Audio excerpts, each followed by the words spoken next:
தமிழ்நாட்டினுடைய கவர்னர் மீண்டும் மீண்டும் சர்ச்சைக்குரிய செயல்பாடுகளையே எடுத்துக்கொண்டு செல்கிறார் என்பதற்கு இந்த நிகழ்வும் ஒரு சாட்சியாக இருக்கிறது. கண்டதேவி தேர் திருவிழாவிற்கு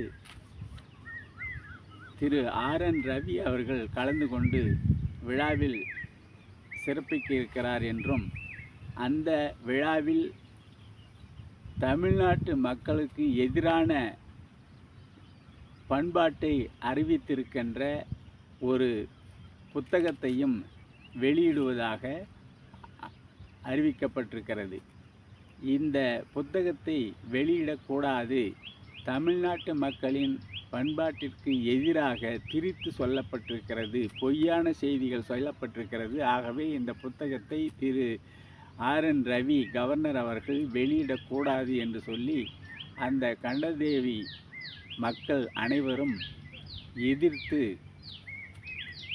மாவட்ட ஆட்சியரிடம் மனு கொடுத்து அந்த நிகழ்ச்சியை கலந்து கொள்ளாதபடி செய்துவிட்டார்கள். இதுதான் பெரியார் மண் என்று சொல்லப்படுவது.